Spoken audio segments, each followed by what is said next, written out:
আসসালামু আলাইকুম এনায়েত ভাই, কেমন আছেন? ভালো, থ্যাংক ইউ। এনায়েত ভাই, আপনি তো উল কাসেমের সিইও অ্যান্ড ফাউন্ডার। আপনার সম্বন্ধে আমরা একটু জানতে চাই।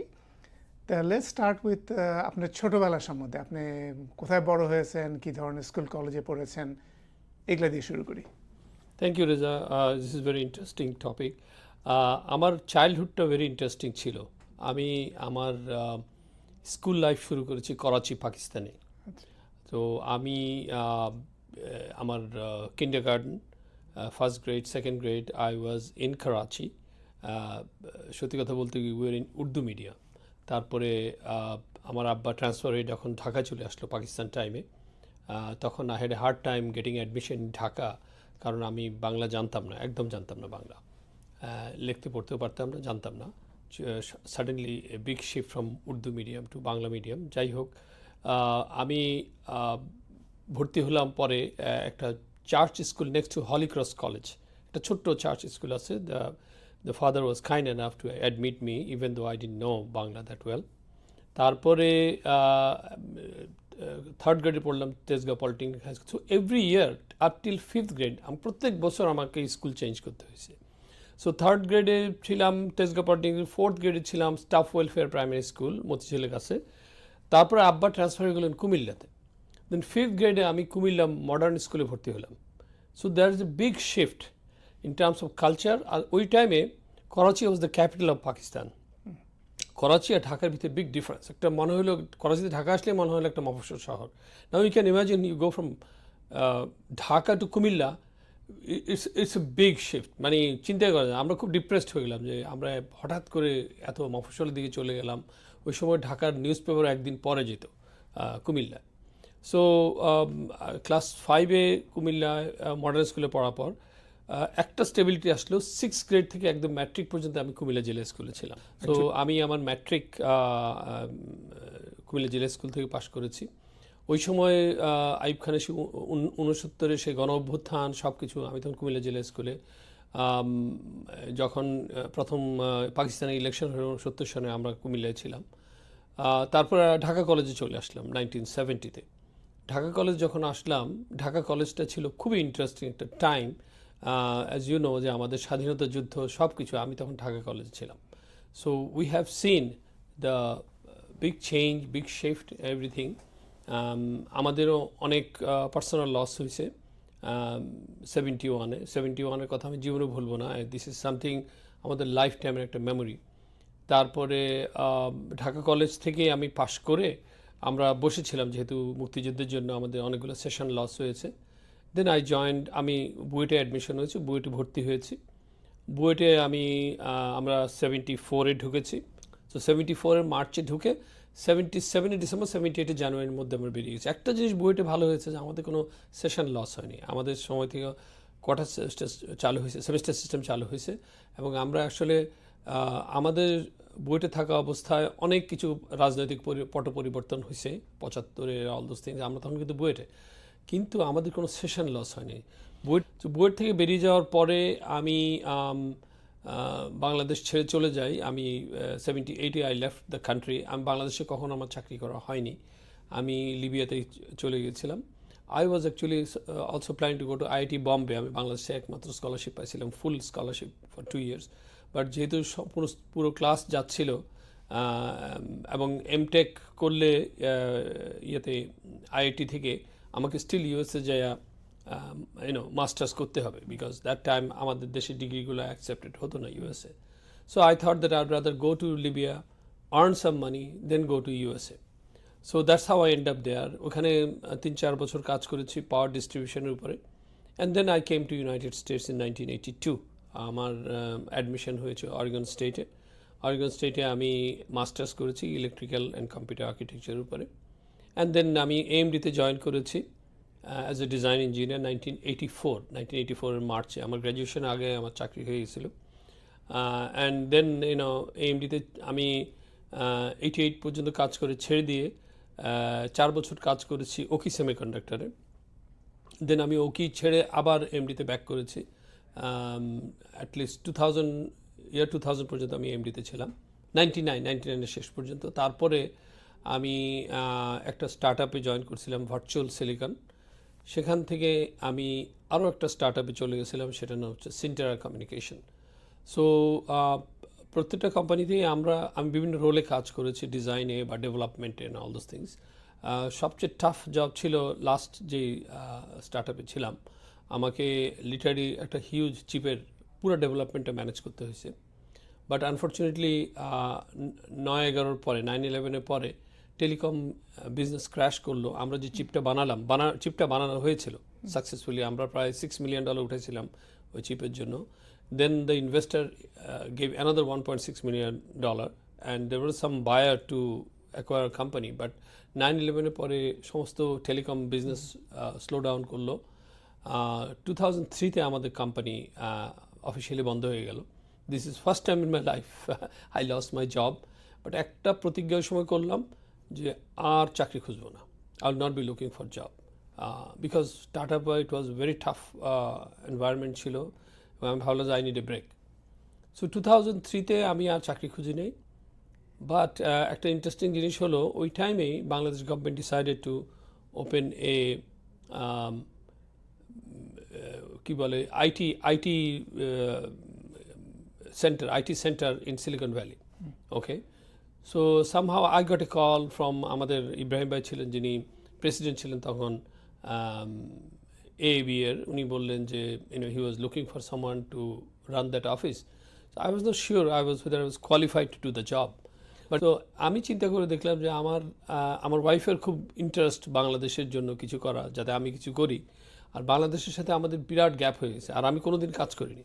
So I thought this will give me a good opportunity to learn the IT business and how we can help from Silicon Valley's perspective and all those things. So I became a director for that center. 2003 এক বছর 1.5 বছর মতো ছিলাম। বাংলাদেশে আমি visit করেছি, I talked to several IT company. তখন আমি বুঝতে পারলাম যে অ্যাকচুয়ালি আমাদের we need lot more than what we are doing through this office. আমাদের অনেক ধরনের এক্সপোজার দরকার, ট্রেনিং দরকার। Expectation gap is very very large. একটা ধারণা ওই সময় ছিল যে সিলিকন ভ্যালির সাথে একটা কানেকশন হলে হয়তো বা বিজনেস আসা শুরু হবে। That was a very wrong impression, because আমরা জানি যে আমাদের any business or service we do, we have to convince our customer, we have to be ready for whatever customer is looking for, and that is not always easy thing. So ওই অফিসটা ছেড়ে দেওয়ার পরে আমি বাংলাদেশে চেষ্টা করতেছিলাম। Suddenly I met a gentleman, Didar. উনি একটা সেমিকন্ডাক্টর চিপ ডিজাইন একটা কোম্পানি করেছিল, পাওয়ার আইসি। হি came from Florida. So somebody gave me his number, I didn't know him. ওনাকে আমি সরাসরি কল করলাম, তো উনি তো খুব খুশি। আমি বললাম যে I am very much interested to work with you, see whether we can do something. তো উনি বললো আপনি চলে আসেন, আপনি যদি ঢাকা আসেন, লেটস সি আমরা কিছু করতে পারি কিনা। তো যেটা আমি করলাম যে ঢাকায় গেলাম, দিদার সাথে কিছুদিন কাজ করলাম। But unfortunately that chip we were not able to sell it, because the market, we did not understand the market dynamics. What I very quickly learned, also saw Didat could not survive in his business. And then there's another gentleman from Bay Area, Fast Track. ওনারাও চেষ্টা করছেন Bangladesh office খোলার, ওনারাও কিছু করতে পারেননি। বে area মানে ক্যালিফোর্নিয়ার কথা বলছেন, সিলিকন ভ্যালিতে, ক্যালিফোর্নিয়াতে, রাইট।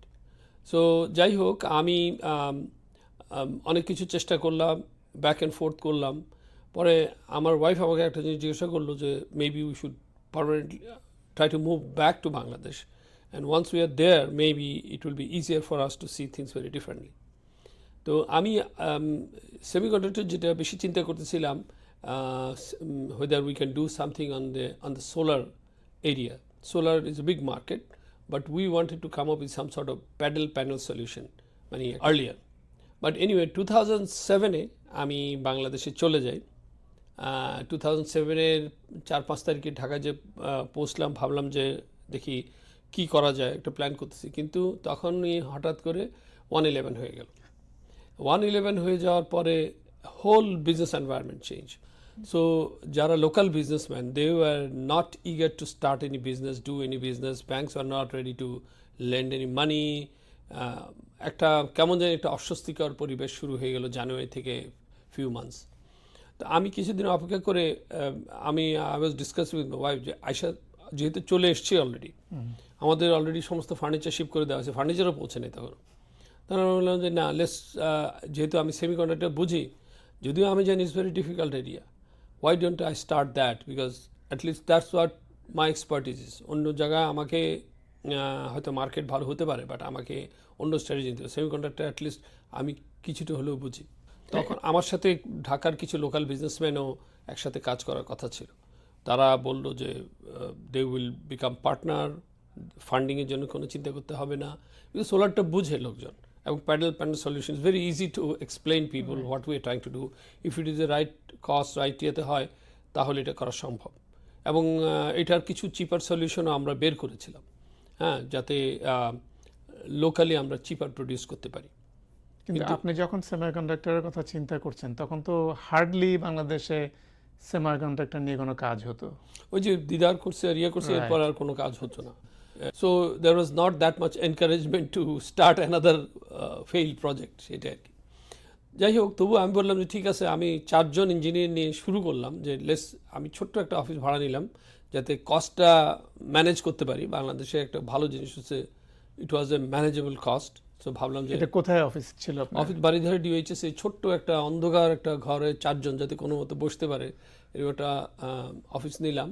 আর এই যে 4 জন এর কথা বলছেন, এরা কি বাংলাদেশি ইঞ্জিনিয়ার? বাংলাদেশ ইঞ্জিনিয়ার, ওই অনেকে দিদারের কাজ করে বিভিন্ন জায়গায় কাজ করছে। সো আমি কয়েকজন ইন্টারভিউ নিয়ে 4 জনকে নিলাম। সো এটা আসলে তখনও খুব অনেকটা experiment, I didn't know what to do. আমাকে এখন ডেফিনেটলি নেক্সট স্টেপ হবে যে কীভাবে আমি নতুন বিজনেস পেতে পারি। বিজনেস না হলে তো আর this experiment is not gonna go anywhere. That became turn out to very tough, কারণ আমি যদি সিলিকন ভ্যালিতে ছিলাম, it was very difficult to convince anybody, even I know lot of people here. They were not, because chip design is a complex one, and no manager will take that risk to give me a job which I don't have any track record. I may have an individual track record, but doing a business with my team, there is no track record. তার মানে আপনি বলছেন আমেরিকায় আপনি যেসব company চিনতেন silicon ভ্যালিতে, তাদের কাজ outsource করার চেষ্টা করেছি, তাদের সাথে কথা বলেছি। যেহেতু I had some design background, অনেক কিছু বলেছি, I was not able to convince anybody. But interesting enough, there's a company in Fremont called Viraj Logic. Viraj Logic CEO, not CEO, there's a vice president. Owner phone নাম্বারটা একজন আমাকে দিল যে he is desperately looking for some people, try to convince him. So I called him multiple times. He was telling this and that, but it was clear at some point that he's not at all interested to give us any job in Bangladesh, because this is an unknown territory and it makes no sense for him to business-wise to do something in Bangladesh. Main রিজনটা কি তখন ছিল যেহেতু কেউ জানতো না যে বাংলাদেশে কাজ হতে পারে সেমিকন্ডাক্টর রিলেটেড, রাইট? আমাকে যেমন ওখানে আমি যার সাথে কথা বলতেছি উনি বললো যে I know everything you are telling me, I understand you have the experience, I know you work in Silicon Valley. What in the world you are doing in Bangladesh? So he was telling, he said that, you know, it's just it may not work out, and I'm not the one who's going to take this risk to give you a job, and if you fail, I think এই ভয়টা সব ম্যানেজারই করে, যে একটা কাজ আমাকে দিল, if I fail his neck will be on the line. I mean এখানে তো খুব প্রেশারের লোকজন কাজ করে, ওই ধরনের এক্সপেরিমেন্টটা কেউ করতে চায় না আর কি। তো যেটা হলো ultimately to some my surprise, আমি সাডেনলি ভিরাজ লজিকের ইন্ডিয়ার country manager mister Alok Singh, he called me from Delhi, যে আমি ঢাকায় আসতেছি to see your team.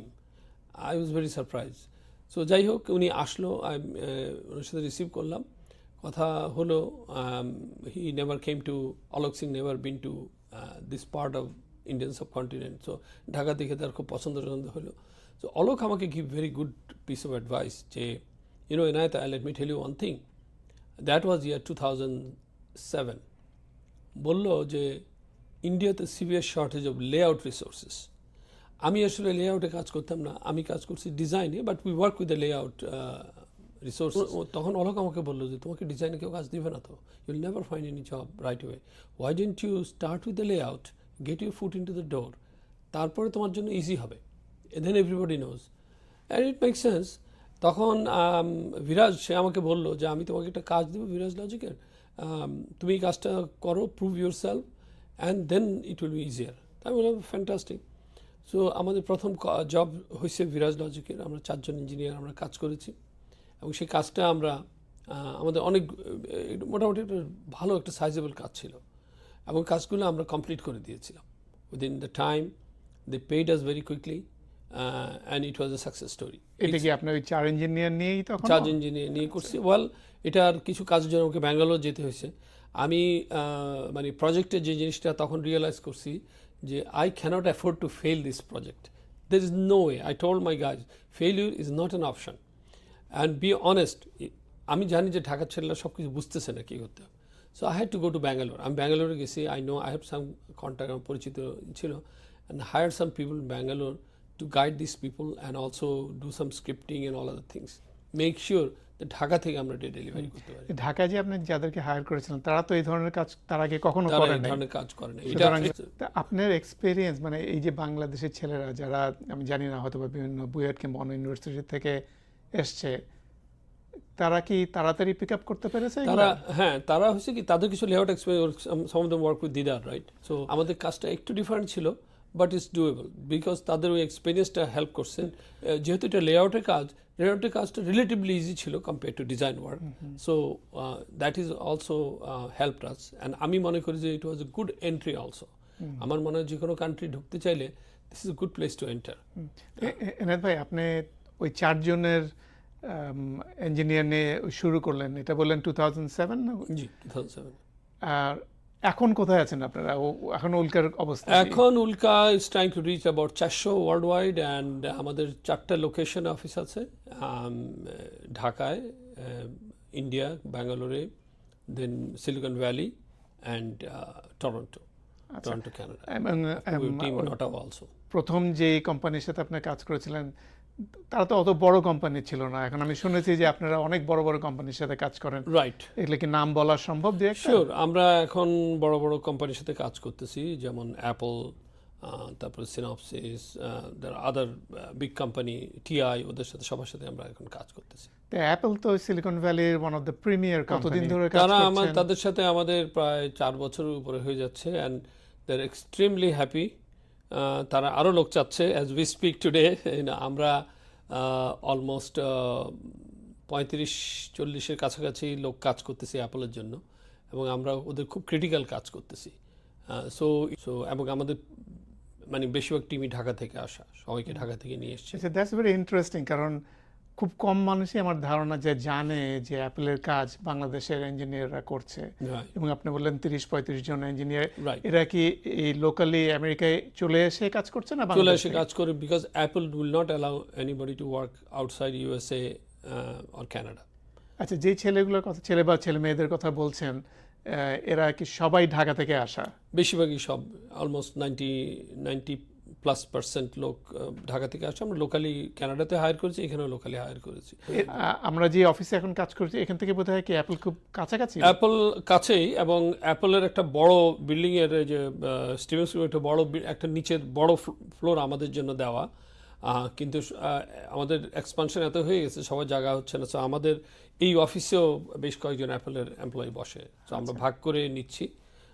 Apple চেষ্টা করতেছে আমাদের জন্য কিছু জায়গা তৈরি করতে, কিন্তু অ্যাপলের গ্রোথ, আমাদের গ্রোথ, তাদের space, it's always a challenge. এই যে ইঞ্জিনিয়ারগুলো আসছে এদের কথা একটু বলেন, কি ধরনের ছেলে মেয়েরা, এদের অ্যাপলের ব্যাকগ্রাউন্ড কি? মোস্টলি আমরা কাজ করতেছি, আমরা বলি physical design, back এন্ডের।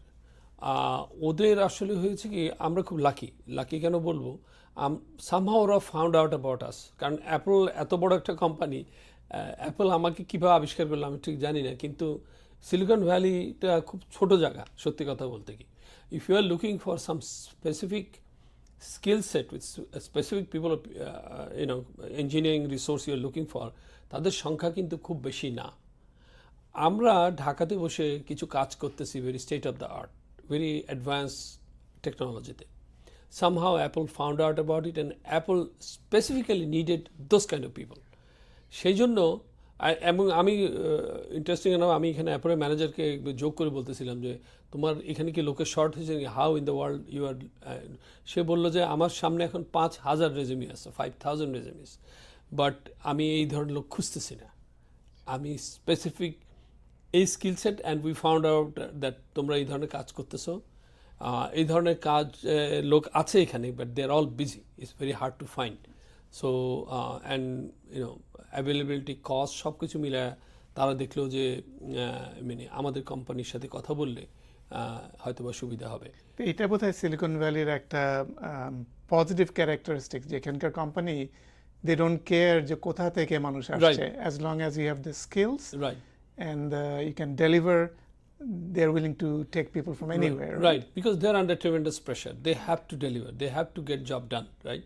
So it's always easy to get the skilled workforce rather than hire regular workforce and train them and bring them up to speed. এটা আমি নিজেই অনেক প্রজেক্টে এখানে কাজ করেছি, আমি জানি it is how difficult it is. If you find somebody can start working right away, you put him on the work and with all the speed and everything, it makes a big difference.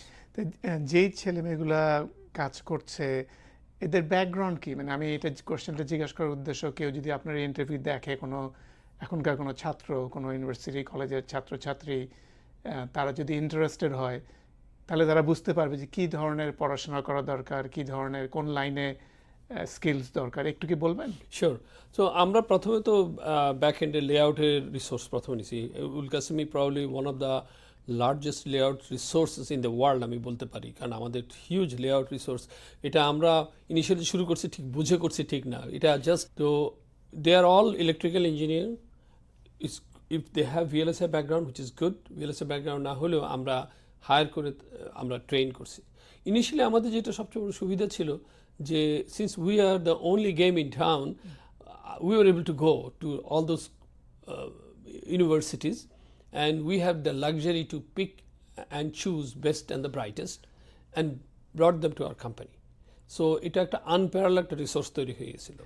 তার মানে কি electrical engineer হতেই হবে নাকি অন্য কোনো ডিপার্টমেন্টের ছেলে মেয়েও আসতে পারে? সে ফর এক্সাম্পল লেআউটার নট নেসেসারি ইলেকট্রিক্যাল হতে হবে, but they must understand electrical circuit. আমরা অ্যাপ্লাইড ফিজিক্সে দেখতেছি, আমরা এখন এমনকি পলিটেকনিকেও উইথ ইলেকট্রিক্যাল ইঞ্জিনিয়ারিং ব্যাকগ্রাউন্ড যারা কারেন্ট ভোল্টেজ এই কনসেপ্টগুলো থাকে, কারেন্ট ডেন্সিটির কনসেপ্টটা থাকে, কারণ একটা জিনিস ফিজিক্যালি ইমপ্লিমেন্ট করলে আমাদেরকে বুঝতে হবে যে হি or she must have certain background of circuit topology and all those things.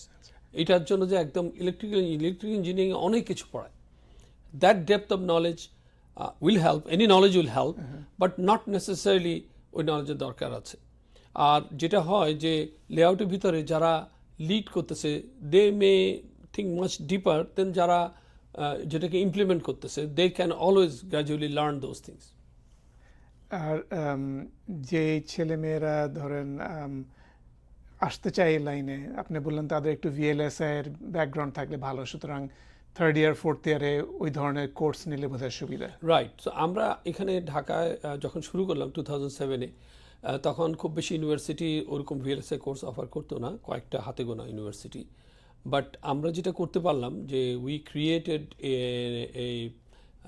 YONO একটা মোটিভেট করতে পারলাম অনেকগুলো ইউনিভার্সিটিকে, একটা এনভায়রনমেন্ট তৈরি করতে পারলাম। তাদেরকে বললাম যে this is the semiconductor will have future growth and everything, আপনারা কোর্স অফার করেন, আপনারা কেডেন্স বা সিনপসিসের টুলস কিনেন এবং try to expand your curriculum in a different area rather than you just offer a general electrical engineering course and stuff like that. So I mean literally অনেকগুলো university visit করেছি personally, I talk to the student, I talk to the faculty. তো ওই জিনিসটা আমরা করতে পেরেছি, ওটা করাতে অনেক ইউনিভার্সিটি আস্তে আস্তে start thinking about it that yes this is a good area. And কারণ ইনিশিয়ালি কেউ হায়ার করতো না, ইউনিভার্সিটিগুলোর চ্যালেঞ্জ ছিল যে there is no job.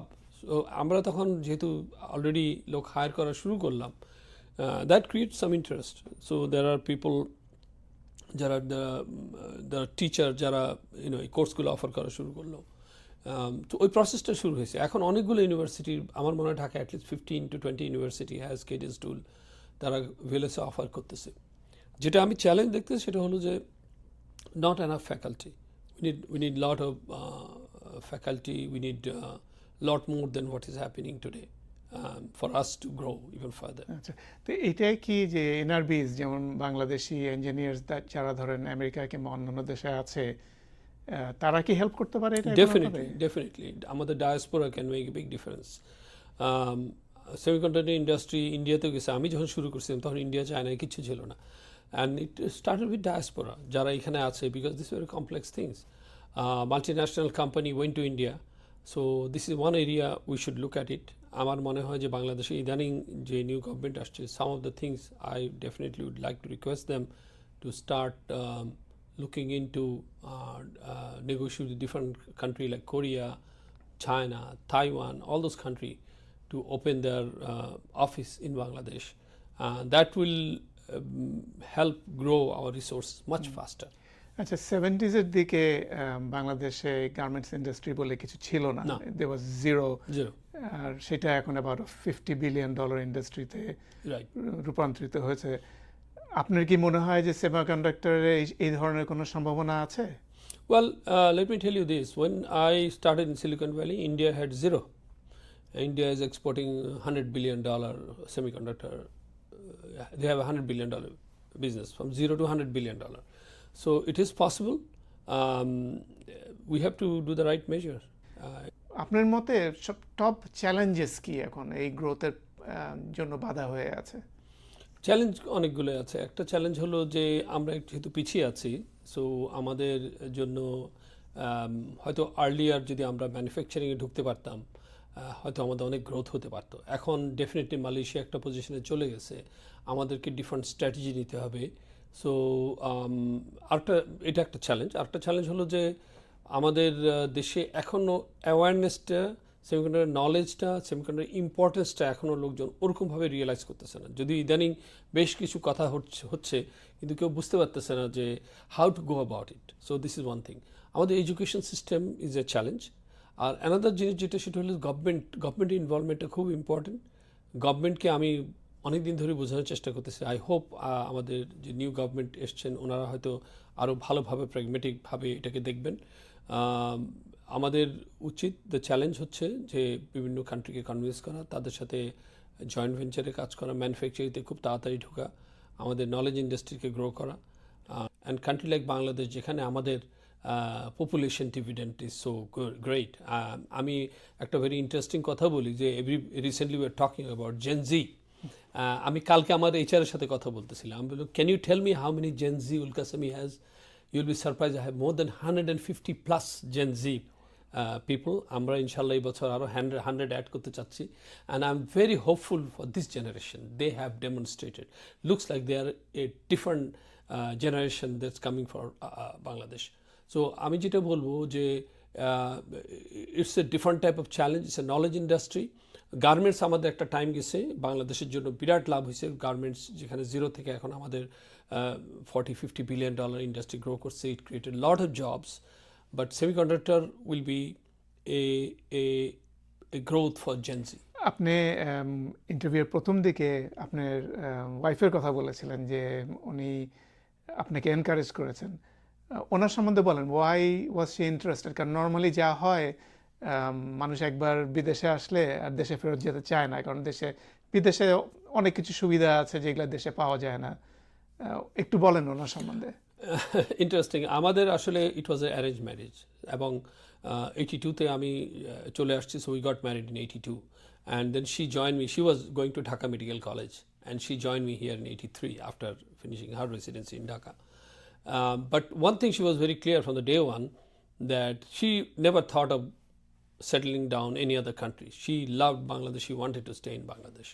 But whatever the circumstance, মাঝে মাঝে বলে যে এটা কপাল আমার, নাহলে তো আমি আমেরিকায় এসে সেটেল হওয়ার কোনো ইচ্ছে আমার ছিল না। But we are very lucky in one sense that America আমাদের ইমিগ্রেশন সব কিছু খুব তাড়াতাড়ি হয়ে গেছে। We settle down here very quickly and all those thing. But she never gave up even a single day of her thought of going back to Bangladesh. So আমরা অনেকবার অনেক কিছু, যতবার আমরা দেশে গেছি, we try to talk to different people, কোনো একটা উপায় বের করা যায় কিনা, বাংলাদেশে কিছু করা যায় কিনা। And as you know that এখান থেকে সাডেনলি গিয়ে এক্সিস্টিং বিজনেসের সাথে যায় বাংলাদেশে যায় কিছু করা, it will not be any easy thing. So we've been doing that. তো সেই জন্য আমার ওয়াইফ যদিও she settled down, we had our children, everything here, but she always kept in mind that we should go to Bangladesh. So এই জন্য আমি যে effort দিছি, she did not hesitate to quit her job and go with me to Bangladesh, because this is what her idea from the very beginning, that we should আমাদের Bangladesh centric চিন্তা করা উচিত, বাংলাদেশের জন্য কিছু চিন্তা করা উচিত, বাংলাদেশে গিয়ে কিছু করা উচিত। সো ওই জাতীয় চিন্তাটা ওর আছে, এবং in fact that's why she had a very good job here, we had a very good life here, but to give up those things, and we chose to go back to Bangladesh. Enayet ভাই, আপনি নিজেই বললেন যে আপনাদের এখানে খুবই ভালো life ছিল, এবং অনেস্টলি আপনি এখন যে বয়স, আপনি সুন্দর রিটায়ার করে আরামে দিন কাটাতে পারতেন। Right. আমি যতদূর জানি আপনি এখন আগের চাইতে কাজ করেন অনেক বেশি। Right. What is driving you? Why are you doing this? It's a very interesting question. Actually, I'm having a lot of fun with all those younger population with so much energy and doing them so much work. I mean, if you come to my Dhaka office, you'll see how many young engineers putting their time and effort and everything. This is, I mean, I don't think any money, anything can replace these things. This is giving me so much pleasure, actually, working with these things. And definitely, I'm very hopeful with this generation, এবং তাদেরকে যে একটা সুযোগ দিতে পারা, এবং তাদের যে লাইফে একটা পরিবর্তন বা একটা অন্য একটা ধারা আনা, এই জন্য অনেকেই খুব আমাকে পার্সোনালি এসে বলছে যে স্যার, আপনি যদি এইভাবে শুরু না করতাম, আমরা অন্য কোথাও হয়তো কাজ করতাম, হয়তো পাওয়ারে কাজ করতাম, অন্য কিছু কাজ করতাম। এই যে একটা অ্যাভিনিউ তৈরি হয়েছে, ইট will B a big game changer for Bangladesh. আমি মনে করি যে এখন যেটা করতেছি, it gives me lot of pleasure, lot of energy, and I have a lot of passion to do these kind of things. আমার মনে হয় সেটাই get me going, and of course I learn every day from my engineers. People come up with, there are a lot of innovative, creative idea coming from engineers. Only ওদেরকে সুযোগ দিতে হবে। এই সুযোগটা পাচ্ছে না বলেই Bangladesh has a lot of talents everywhere. এই ট্যালেন্টসগুলোকে যদি ঠিক মতো হার্নেস করা যায়, সুযোগ দেওয়া যায়, I think it will make a big difference for the country. Last question, আপনি যখন look back, আপনি সেই 4 ইঞ্জিনিয়ার থেকে এখন এত বড় একটা কোম্পানিতে নিয়ে এসেছেন, কোম্পানিটাকে বাংলাদেশের জন্য ফরেন কারেন্সি আর্ন করছেন, do you feel you are successful? আপনার যে ড্রিম ছিল, নাকি there is still a long way to go? See, as far as Bangladesh is concerned, we still have long way to go, আমি মনে করি, but at least আমি মনে করি যে আমি একটা প্ল্যাটফর্ম তৈরি করতে পেরেছি। I was able to demonstrate, কারণ ইনিশিয়ালি আমি যে কাউকে কিছু বিশ্বাস করাতে পারি নাই, এখানেও আমার বন্ধুদের বিশ্বাস করাতে পারি না, ওইখানেও it was a very tough time. And as you know, Viraj লজিকের পরেও আমাদের একটা সময় গেছে খুব খারাপ টাইম কোম্পানি, যেহেতু ওয়ার্ল্ড ওয়াইড রিসেশন ছিল and everything. Lot of people are discouraging me that this is not gonna go anywhere and everything. So at least যে জিনিসটা হয়েছে যে at least we will see the growth of semiconductor, and we are the pioneer, and we are trying to encourage other people how we were able to generate revenue for the country, knowledge for the country, create a lot of jobs, and this is a very honest job. Last 14-15 years we worked very hard to come to this level, and I think Bangladesh still has long way to go. Bangladesh should get into manufacturing, and chip design, complete chip design, stuff like that, and we should not fall short of any of those things. We must put our best effort. There should be more focus from the government. Even আমি ঢাকা যাচ্ছি সহসা, আমি ঢাকা গিয়ে I'll try to convince the government that there should be a high priority to create this knowledge industry and everything. So in that sense, Bangladesh still has a long way to go, and Bangladesh should be part of that ecosystem. Silicon ভ্যালির culture হচ্ছে entrepreneurship. এখানে প্রচুর মানুষ যারা হয়তো বা অন্য কোনো কোম্পানিতে কাজ করতে একসময় নতুন আইডিয়া নিয়ে নিজের কোম্পানি শুরু করেছে। বাংলাদেশে এটা এখনও অতটা দেখা যায় না। যারা নতুন এন্টারপ্রেনারশিপ এর কথা চিন্তা করছে, তাদেরকে কি আপনার কোনো উপদেশ আছে? একটা উপদেশ যে don't be afraid to fail. I will tell, start at your younger age. আমি একটু ওল্ডার এজে শুরু করছি, because there are so much uncertainty, but এখন world is well connected. Younger people, they have lot of energy, and they I think if somebody fails, he should fail his early stage of his life. That way he can learn from that failure. He should not be afraid to fail, and then that failure also teach him a lot, that how he can do things differently. So আমার advice হলো all the young people that be innovative, be creative, and take the first step. Make sure that this is your cup of the tea. Make sure that you have a passion to do that. Don't follow anybody, because if you follow anybody, your creativity will not show up there. You are trying to just copy someone. So that's the difference. So there will be a lot of possibility. There is a lot of potential. A human being has potential. This innovation, everything. Bangladesh is no different. But I think we are a very innovative country. Bangladesh, if you go back 50, 60 years ago till today, there are so many new industries, so many things came. Garment industry also. All those people are very innovative, very creative people, very entrepreneur. Lot of people I saw, even in the garment industry, they had like a regular job. They quit their job. First of all, quitting job is not easy. Especially if I look at my father's generation, they never thought of quitting job. How can you quit a job? So these generation, পরের generation, they were able to quit their job and start something, garments. অনেকে fail করেছে. Lot of people failed in garments also. And a lot of people realize how to work hard and manage the cost and do all those things. Once they master those things, they realize that this is how it to go. Semiconductor will be also. Some people may fail. Some people will be able to create a success story, but everybody's story will be different. Enayet ভাই, প্রোগ্রামের শেষ অংশে চলে আসছে। আপনার সময়ের জন্য অনেক ধন্যবাদ। হোপফুলি ফিউচারে আরেকদিন আপনার সাথে আলাপ করতে পারবো, a little bit more details on the semiconductor design itself. Thank you very much. I'm looking forward to it. Thanks. Thank you.